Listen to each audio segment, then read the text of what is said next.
धान की फसल जब मेहनत से तैयार होती है और पकने के समय गिर जाती है तो किसान भाइयों का सारा परिश्रम व्यर्थ चला जाता है। गिरने यानी कि लॉजिंग की समस्या धान की पैदावार को 20% से 50% तक कम कर देती है। इसलिए ये बहुत ज़रूरी है कि हम इसके कारणों को समझें और शुरुआत से ही सावधानी बरतें।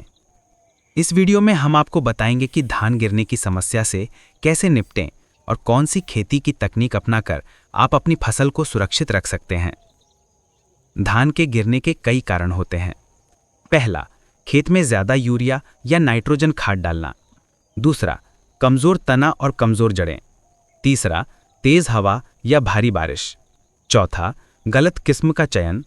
पांचवा, या फिर असमान सिंचाई और जल भराव।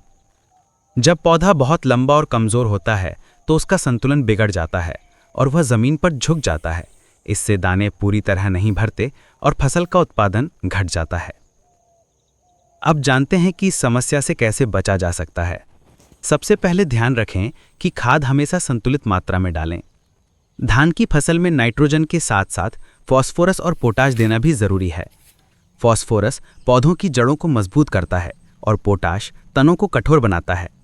अगर आप सिर्फ यूरिया डालेंगे तो पौधा तो तेजी से बढ़ेगा, लेकिन गिरने की संभावना भी बढ़ जाएगी। सही किस्म का चयन भी बहुत महत्वपूर्ण है। अगर आपका क्षेत्र तेज हवा या बारिश वाला है तो कम ऊंचाई और मजबूत तने वाली किस्में लगाएं, जैसे IR64, MTU 1010, स्वर्णा सब 1 या पूसा 44।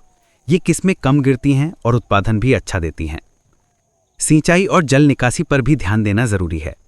धान के खेत में अधिक पानी भर जाने से मिट्टी ढीली पड़ जाती है और पौधे की जड़ें कमज़ोर हो जाती हैं। खेत में हमेशा छोटी छोटी नालियां बनाकर रखें ताकि अतिरिक्त पानी आसानी से निकल सके। पहली सिंचाई हल्की रखें और बाद की सिंचाइयां पौधे की ज़रूरत के अनुसार करें। फसल को सिलिकॉन और जिंक स्प्रे देना भी बहुत उपयोगी है। ये पौधे के तने को मजबूत बनाते हैं और उसे झुकने से बचाते हैं। 10 से 15 दिन के अंतराल पर एक बार सिलिकॉन आधारित घोल का स्प्रे करें। धान गिरने की समस्या से बचने का सबसे अच्छा तरीका है वैज्ञानिक खेती अपनाना, समय पर देखभाल करना और सही संतुलन बनाए रखना। अगर किसान भाई इन उपायों को अपनाते हैं तो धान की फसल मजबूत और सीधी खड़ी रहती है तथा उत्पादन भी बढ़ता है। इस वीडियो में हमने बताया है कि धान गिरने की समस्या को कैसे रोका जाए, किस तरह की किस्म बोई जाए और कौन कौन से पोषक तत्व जरूरी हैं। अगर आप भी चाहते हैं कि आपकी फसल पूरी तरह सुरक्षित और लाभदायक रहे तो वीडियो को पूरा देखें और अपने किसान भाइयों के साथ शेयर करें। जय किसान, जय भारत। खेती से जुड़ी और उपयोगी जानकारी के लिए चैनल को लाइक, शेयर और सब्सक्राइब करें।